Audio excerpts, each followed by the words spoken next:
सवर्ण और शूद्र ये दोनों हिंदू कैसे हो सकते हैं। आज मैं कुछ बातों को आपको बताना चाहता हूँ और उन बातों को सुन और समझकर आप मुझे बताइए कि क्या स्वर्ण और शूद्र ये दोनों हिंदू हो सकते हैं।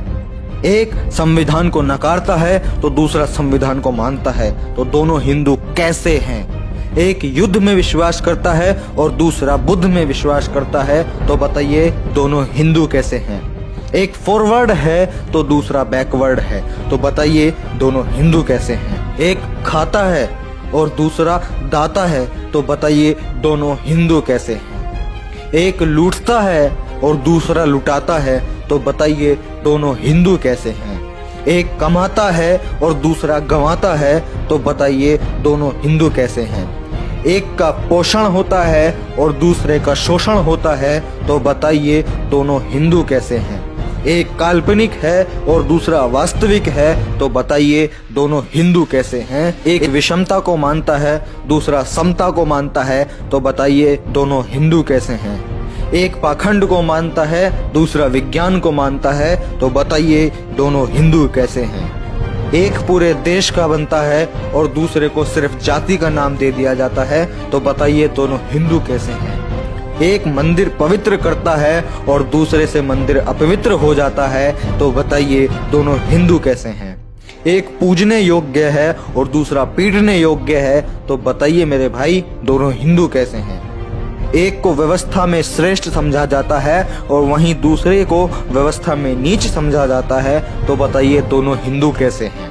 एक सत्ता ऐश में रहता है और दूसरा फुटपाथ पर सोता है, तो बताइए दोनों हिंदू कैसे हैं। एक होटल में खाता है और दूसरे को कचरे से पेट भरना पड़ता है, तो बताइए दोनों हिंदू कैसे हैं। एक देश पर राज कर रहा है और दूसरा गटर साफ कर रहा है, तो बताओ मेरे भाइयों दोनों हिंदू कैसे हैं। इन तथ्यों से साबित होता है कि हिंदू धर्म नहीं है, यह सिर्फ सत्ता छीनने का एक राजनीतिक षड्यंत्र है।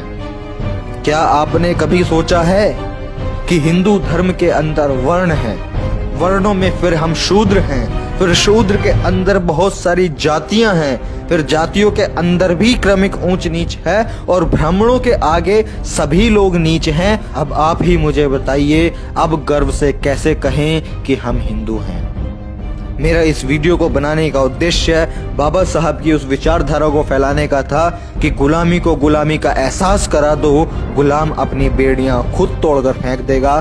तो दोस्तों, ये सारी वो चीजें मैंने बताई हैं जिससे हमारा समाज आज पीड़ित है और गुलाम है। अगर आप इस चीज को महसूस करते हैं तो आज ही इन गुलामी को जंजीरों को तोड़िए और बाबा साहब का सपना बौद्धमय भारत बनाने का उस सपने को साकार कीजिए। तो अगर ये वीडियो आपको यूजफुल लगा हो और आपको लगता है कि ये चीज़ लोगों को पता चलनी चाहिए और जितने भी हमारे समाज में गुलाम हैं आज भी, उन लोगों को उनकी गुलामी का एहसास होना चाहिए, तो इस वीडियो को ज़्यादा से ज़्यादा लोगों तक ज़रूर शेयर करें। जय भीम, नमो बुद्धाय, जय मूल निवासी। मैं मिलता हूँ आपसे अगली किसी वीडियो में। तर्क से फर्क लाना हमारा मिशन। हमारे साथ इस मिशन में जुड़ने के लिए इस लाल बटन को दबाकर चैनल को सब्सक्राइब करें और बेल आइकन को दबाकर ऑल पे क्लिक करें, क्योंकि हमें लाना है सोच का एक अलग नजरिया।